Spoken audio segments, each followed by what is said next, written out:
So, who's hungry? Everyone's hungry. All right, good. So we'll keep it even paced. So we get there. My name is Gaurav Rastogi, and I also have another name. And I'll talk to you about it. For many years, I used to have these recurring dreams. In these dreams, I would see a house, and at the back of the house, there's a room that I've never been to, and this dream would come again and again. It's always a different house. It's sometimes the same house, but they never come again together. It's always a familiar house, and there's always a large section of the house that I've never been. It's locked. I've never been inside, and I feel like I should go in and see it. And that's sort of been my spiritual journey as well. There's a lot that we own as people that come from a certain cultural heritage, and we don't visit that part of town. We don't see what's buried or what's stored or what's locked away inside that part of our house. And it's a lot of good stuff. It's a treasure. It's our inheritance, but we don't visit there often. And I hope if you can derive by the end of this meeting that you should go visit that part of your house and see what's inside. That would be worth it for our talk today. My talk is about spirituality for professionals in a post-AI world. That's just because Dr. Huck said it. But also, what are humans going to do in a post-AI world when we don't have to work for money? There's some sort of universal basic income. And so what are we going to do as humans?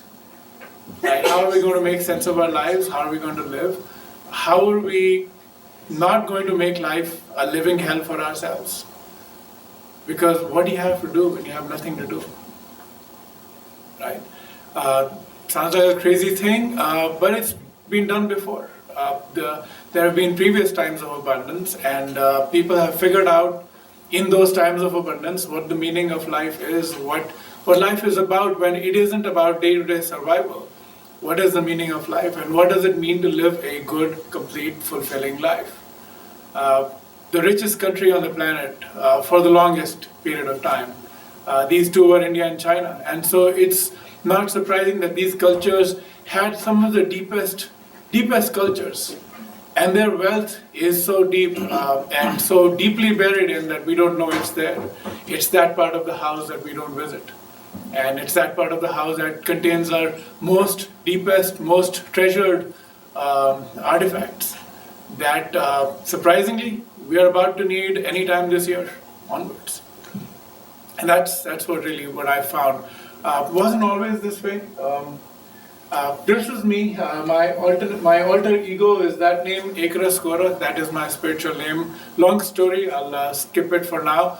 But I've always been into meditation. As a kid, you see all of these photos. I've been meditating even as a kid, and over the years, as a young child, I was reading a lot of books. Now the thing is, we were all, we studied in English. We read English books. We were the smart kids. We weren't reading a lot of Hindi, Sanskrit stuff. It was just some dakiya nusi bakwas, right? You sort of don't pay attention to it. So I read all the English books, and what English books were there that were spiritual were either European translations of whatever, or some sort of Carlos Castaneda, Don Juan story, and that sort of very funky Western stuff. That's what I was reading when I was a kid, just like that. And it's only later, over the next 20 years of my life, that I've actually realized that reading isn't the actual thing. It's actually doing meditation that's important. It's actually doing a lot of this stuff that's important. Reading is like porn. You can watch other people do it. It's not as interesting as doing it yourself, so you may as well get on with it. Right? That's just the way these things are. You can't read about other people meditating and seeing what they're seeing. You haven't seen it. It's not your stuff. You have to do it yourself, and then it's yours, right? And so I've trained in 7 different yoga schools. I'm a certified yoga teacher. I've trained in schools of physical yoga, asana, pranayam, deep meditation schools, Chinese schools. I've trained in different schools and I've trained under different masters. But the core part of my own work has been bringing that practice into my own life.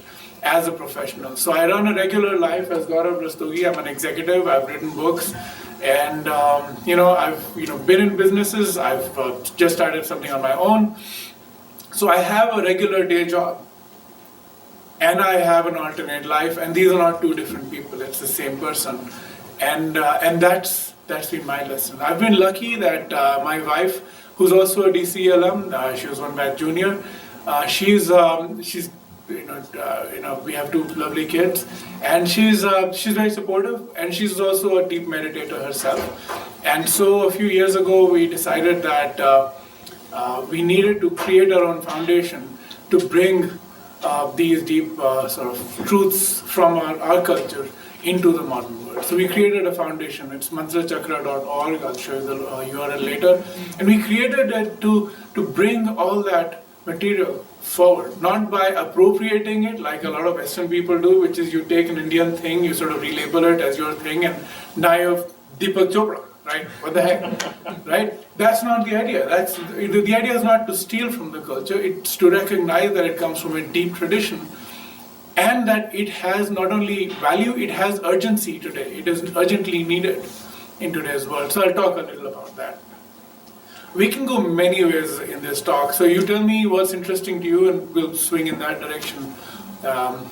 Just raise your hand, or just shoo me along. We'll move along, right? So here's the thing. The thing is, hackers aren't a new thing. What's a hacker? A hacker is somebody who's trying to find a way to do the thing in an optimal way, without knowing how it works, why it works, and not really caring for why it works, because the science will come after you've figured out that it works. It's got to work first, right? And it turns out the yogis had thousands of years of tradition. The Indian tradition has thousands of years of dialogue, rivalry, research, and a lot of healthy exchange of ideas, a healthy contrasting of ideas as well. Something's buzzing. Sorry. And so in the Indian tradition, they were hackers of the ultimate variety. They weren't just hacking this world that you see outside your eyes. They were hacking the world inside as well, right? And they spent a lot of time figuring out what is the human body. What's behind? Is this me? I think it's the projector. Just a sound, okay. They spent a lot of time hacking the human body to understand how it works, why it works, without the benefit of being able to slice people into pieces. They went inside, how the mechanism works. A lot of, again, out of course for today's talk, a lot of how the brain-body connection works, these people already knew. They figured it out. The autonomous nervous system is very well documented in like the most intimate detail. They figured it out. How the human mind works. The language in the Indian tradition is of the deepest variety. How the mind works, how perception and cognition works, Western science hasn't even approached it to the degree of clarity and precision that the Indian yogis went to. They figured out how the energy system works, how the spirit works. They figured out how the human condition works. And the answer to the question, how do you live a better life? How do you live a more healthy, satisfying, spiritually rich and contented life? Happy, even, right? And a lot of the traditions that we see in the Indian culture is really their answers. They've just hidden the answer away inside some sort of story, a fairy tale, a mythology, but it's not too far deep inside. You just take a couple of layers off and it's right there. The thing is this, a lot of the Indian tradition, I'll give you an example. How do you lead a healthy life? How do you lead a great life? And the thing is, you can answer it in any BS way. You realize it depends on the conditions of your birth, right? Some of us would just happen to be born in good families. We happen to be born at a time that an engineering college was available in India, right? And somebody funded that engineering college. It had to be around before we were born. And we just happened to be there. And now it's there, and we get admission, we make a good life, and we're here in this country because somebody figured out the visa system. A lot of this stuff is timing. So the question is, what explains for timing? What explains for the conditions of our birth, right? And the Indian system has karma, right? It's simply saying, look, you can't explain the starting conditions unless you extend the human life into a before and after. Because you can't explain the conditions of your birth. If you say it's random, you're not really answering anything because it doesn't, then everything is random, right? If the conditions of your birth are random, then what the heck, everything is random. But they say, what if it's not random? How would it not be random? Under what conditions could you explain that somebody is born in a certain way and somebody is not? And they said, if you have a before life, then what you do in this life must do something to the after of your life. And that becomes the wheel of samsara, and people, the cycle of coming and going, right? So it's a super robust system. And the gods and goddesses are not just some fictional creatures. Of course they're fictional creatures, but they are there as mnemonic stories. And again, out of course for today's talk, but take it seriously. These are not things that don't work. These are things that absolutely work. But you have to understand it. You don't have to just take it at face value. It's like this. If someone gave you a gift for Christmas, and you said, well, this is a lovely gift, it comes in this beautiful wrapping, the ribbon's beautiful, and just like the true Indian parent or the true Indian middle class person that you are, you're going to keep the gift inside the wrapping with the ribbon. Because you do not want to open that gift, it's so beautifully packed. Right? And so that's what we're doing with our religious tradition. We do not want to unpack what's inside because it's so pretty. Right? And that's the thing with being a hacker. You're not afraid of breaking things because that's how you find out what's inside. So go deep into the Indian tradition, you'll realize everything, each of the gods means something. I'll give you a side flavor of it. Who here has watched a Bruce Lee movie? Who here has come out of a Bruce Lee movie thinking they can chop kung fu moves? Yes? Everyone. Who here has gone to a superhero movie like an X-Men or, yeah? Who here has come out of that movie thinking you could do this and just, hit someone with your right? You get a sense, right? The point of superhero movies is that they have superhero story arcs and they have superpowers. But the more important point with any storytelling is that you become them. That's the only way the story makes sense. Is that you are the lead protagonist and that story is your story. Suddenly, you with your ordinary life, me with my ordinary life, I'm a superhero, I'm a mighty god. Right? I can fly wherever the heck I want, I can hit whoever I want. Right? That's the whole point of a superhero story. That's the whole point of all the Indian gods as well. Right? Each Indian god represents a facet of our own personality. But again, the thing is, it's our own power. It's not somebody else's power. It's our own power. But we remind ourselves when we pray to that God. Right? So it's like you're downloading this module into yourself when you invoke that God. And that's how the Indian system works. But you have to unpack the gift. You have to go inside it. So let's keep moving along. Yoga techniques, there are different techniques. I'm going to just talk about each one of them quickly. Each of these techniques is very deep. Asanas for the body. Keeping the body fit is very important, of course. And so the whole asana system is about understanding the physical musculature and the way the system works. The next thing is pranayama to relax the breath. And if you have time later after lunch, I can show you how it works. But the breath is our connection to our subconscious, right? And by controlling your breath, you can control your mind. And you know this yourself, when you're stressed out, your breathing is shallow. And when you relax, your breathing is completely chilled out, right? You want to be able to control your breath. And that's pranayama. Pranayama, the way it works is simply you relax your breath. And because your breath is relaxed, the rest of your system understands that it's all right. No lion is eating you right now, so you may as well relax. Right? And that's how pranayama. Dhyan and the other stages behind. So dhyan, dharana and samadhi are the last three stages of self-realization. And the whole ultimate goal of the human birth in the Indian system is self-realization. The self-realization is God realization. When somebody says Bhagwan ka darshan karna hai, it isn't that you want to see the thing with some spiraling golden thing in their hand. It is to see with the eyes of God, right? Which is what Buddha is, which is he's awakened, right? So that's the final stage. I'm going to skip that part. But dhyan, the whole point of meditation as we do in everyday life, is to be able to see things the way they truly are, without being clouded by thoughts, without being clouded by emotions, just seeing things as they truly exist.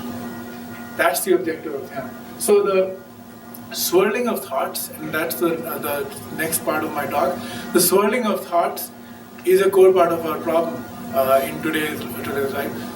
Allowing ourselves to ease that and just step back into our own selves is the objective of Dhyana. And I'm going to skip the other part for now. So here's a story. So Mullah Nasruddin is sitting on a donkey, and as he's riding along the donkey, a few friends ask him, "So Mullah, kidhar ja rahe ho?" Mullah says, "Well, you fool, can't you see I'm going out of town?" So his friends start laughing. And Mullah doesn't care. Like, Mullah knows like his friends are stupid, so what the heck, keeps going on. Goes a little distance down the road. "Mullah, where are you going?" Like, "What is it with you guys? Are you stupid? Can you not see I'm going out of town?" Laughs again. And he walks goes all the way into the town square, and this time somebody says, "So Mullah, where are you going?" "What is it with you guys? I'm going out of town." "But Mullah, you're sitting backwards on your donkey and you're going into town." He says, "Well, I'm wondering if this is the donkey or you're the donkey," Mullah says. Because here's the thing, I'm going out of town. If the donkey wants to go into his town, that's his problem. So are you going to pay attention to what the donkey says or what I say? Right? And that's actually an actual Mullah Nasruddin tale. That actually is an actual Mullah Nasruddin statue. It tells us one thing. We think we're doing something, but our mind is doing whatever the heck it wants. Right? You just sit down to work, you think you're working. All the 12 hours you're working that day. Right? But what are you actually doing? You're checking WhatsApp, you're doing email, you're calling people up, you're just remembering shit that you should have done yesterday or what you want to do tomorrow. You're not really working. Your donkey is going to the center of town. Right? And that's our problem. The problem is we don't get shit done. We don't get things done because we're not in control of our mind. Right? And why are we not in control of our mind? Because we identify ourselves less with the mullah and more with the donkey. We think we are our minds. We think we are our thoughts. And now we're concerned, our thoughts are really bad, I'm having really terrible thoughts, what do I do? Well, stop having terrible thoughts. You're like, what the heck, how can I stop having terrible thoughts? You can. That's the fun part. That's what the Indian yogis figured out. We are not our body. We are not our breath. We are not our thoughts. We are not our mind. We are something beyond that. And just because we can think about the process of thinking already tells us that we're not our thoughts. Right? And the whole point of self-realization is more and more as you step deeper into this Pauli, right? This well of your mind, you realize there's nothing that you can call your own. Right? You say, I'm Gaurav Rastogi, but I could have been, Adam Smith if I was born in a different family. Would I be different materially? No. Okay? Well, I'm not even the same physical form as I was born. I had more hair, 20 years ago. Who am I this person? I just breathed out. My chemical composition changed. This self is a fiction that we choose to believe. Right? And it's a very mobile fiction. Wherever you poke at it, it just shifts away. It just moves away. Right? And that's the thing, this degree pokery self that we call ourselves. We spend our entire lives protecting the self, creating wealth, putting ourselves into trouble, other people into trouble. But once you realize that the self is really just a nominal name, you could have taken another name, then you ease back a little. Then life becomes a lot more easy and comfortable. Because now you can lead a more fulfilling life without having to worry about the stupid self, that which you can't name. Right? What is it about yourself that is actually yours? Right? And the more you think about it, the crazier it sounds because there's nothing. What dies when you die? What was born when you was born? There's nothing in this body, this embodied self that you can truly call as your own. Right? And that's the reason identifying with our thoughts is not a great idea. And so as professionals, I would urge you to disidentify with yourself with the thoughts. Kabir Das said this, जिन खोजा तिन पाइयां गहरे पानी pant मैं बारी डूबन डरी रही किनारे pant. What it means is, whatever I wanted to find, whatever riches I wanted, I just needed to go deep and I would find it. But me, I'm a coward, I'm just so scared of going deep. I just sit by the shore and get nothing in return. Most of the deepest work that we've done, most of the most interesting contribution we've done comes from deep inside us. It doesn't come from from doing shallow work or doing email, right? It comes from deeply engaging with our own selves and our environment, right? It comes by sacrificing your own fake sense of this, self, and going deep within and creating something, right? But you have to go deep within. You have to learn to let go of this, this fake email doing, WhatsApp sending, money collecting, name and fame chasing, self, and go deeper. That's where the wealth is. That's where your own personal wealth is. That's your, at the end of your life, that's what would be most satisfying. At the end of a week, I run workshops for, startups, where I do deep work workshops. At the end of a 90-minute period, you would come and tell me that you got more work done in that 90 minutes than the entire last day, last week, and depends on how frenetic your life is, maybe your entire last month. The point is, you're always running. And when you're running shallow. When you go deep, you go to a deeper, richer source of yourself. Right?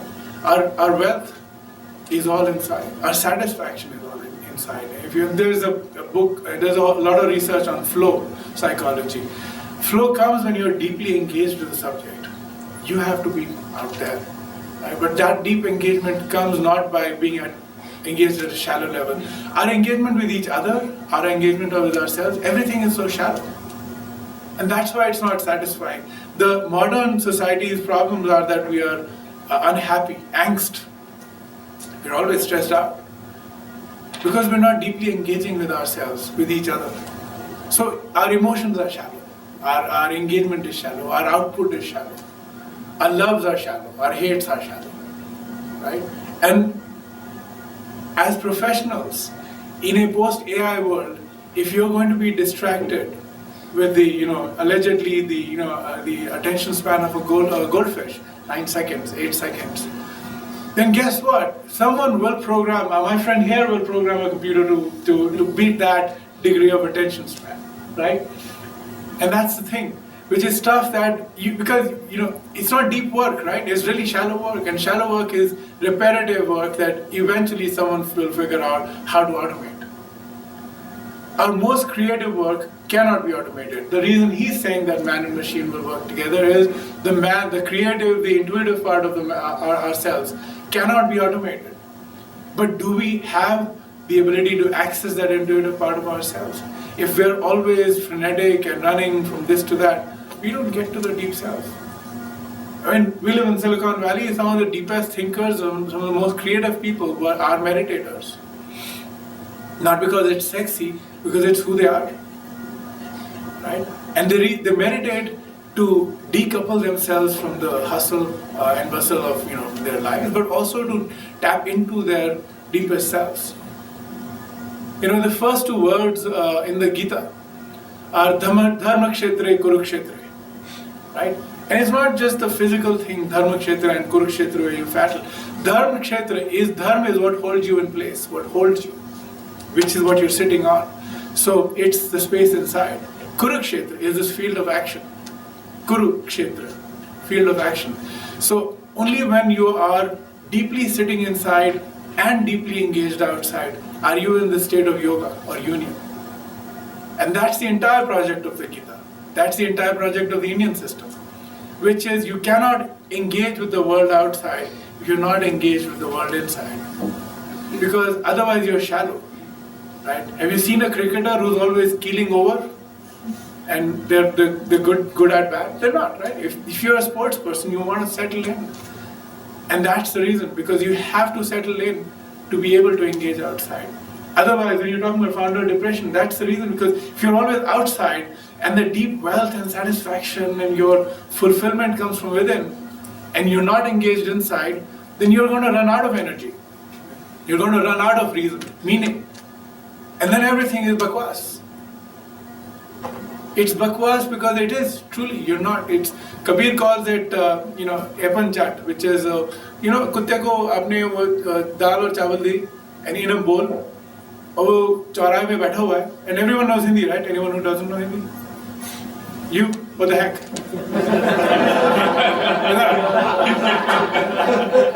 so Kabir Das said that, कुत्ते को चौराहे पे बिठाया हुआ है, उसको वो कटोरी में वो दे रखा है आपने चावल और दाल, and वो चावल दाल खत्म हो गई है, he's still licking the bowl. You get no satisfaction or joy out of your work, your money, your relationships, your freaking WhatsApping or emailing, because the joy is gone. There's no substance to it anymore. It's just repetitive. चाट रहे हैं, कुछ मजा नहीं आ रहा है. Right? मजा बाहर से नहीं आता है, मजा अंदर से आता है. And that's the whole point. If you're a professional in a post-AI world, or if you're a professional period, you have to learn to incorporate meditation and all the Indian systems into your life. Because these guys were hackers, they figured it out. They weren't dogmatic about anything. They were left coast tantric types who tried everything. I'm not going to get into it. But the thing is, they were not averse to hacking. They wanted to try things to see what works. And because they could see that doing this gives me joy, but then I run into trouble pretty soon, it's useless, so let me try something else. So these systems have a lot of intellectual and spiritual wealth, and it's not bogus, you have to tap into it. And that's really all the program I have. There's... So when I talk about meditation for distracted professionals, there's a lot of science I can talk to. When I do the workshop, I talk about these things, but what you practice, you become. And the brain wires a certain way if you practice. If you're practicing to be distracted, then you will be distracted. If you're practicing to be deeply centered, you'll be deeply centered. So that practice matters. Attention residue is a really interesting concept, which is this. You start with doing one thing. Don't finish it. Go on to the next thing. Don't finish it. Go on to the third thing. Don't finish it. Fourth thing, fifth thing, sixth thing. By the fourth and fifth thing, attention residue is some part of your attention is still out there, right? So what happens with the fourth or fifth thing is you're giving about 20-30% of your attention to it, and the rest is still on the old things, right? The problem is you're now paying less attention to the task at hand. So how do you make your work done? You spend more time doing it, you do more tries at it, right? And so what's the right way to fix it? You meditate. And so that's the reason I have a meditation for deep work, which is in 20 minutes you cleanse. It's like you clean your blind, the slate, and you have no pending attention calls to your attention. So your memory is been wiped clean. And now when you get into work, you can do just that work without being distracted by the 5 things that you hadn't finished. And that's why as a professional you should meditate, because otherwise AI will come and get you. Right? Because your attention span is what it is, right? And that's really the project. I teach meditation. I do these talks. I teach yoga as well.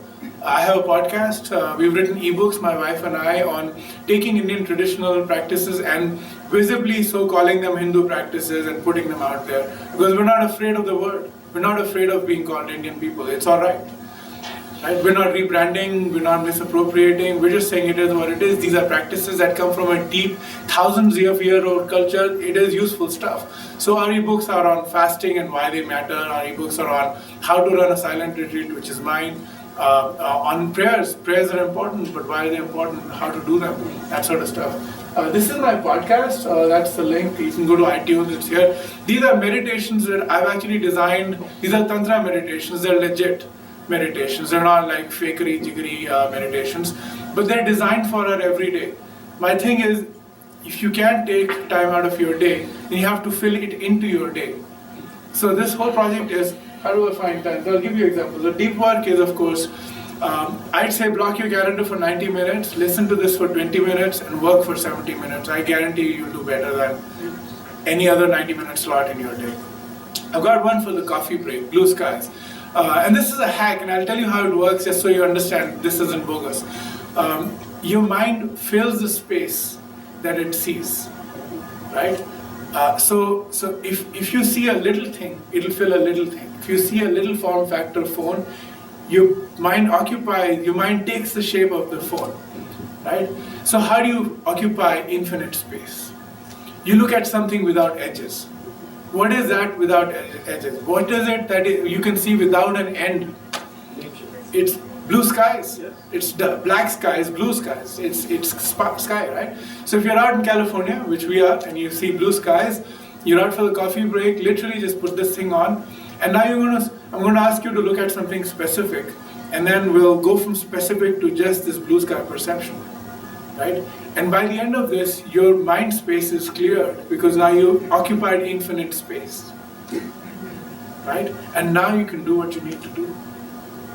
So these meditations are designed for everyday contexts. They're not designed, well, there's one for if you're in the BART, and specific BART stations because it's timed for that.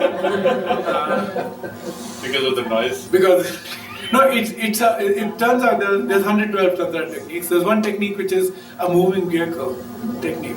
And the moving vehicle technique works in a certain way, so that's the one I've used for that. But anyway, so these are meditations that I put into a podcast, so that's out there.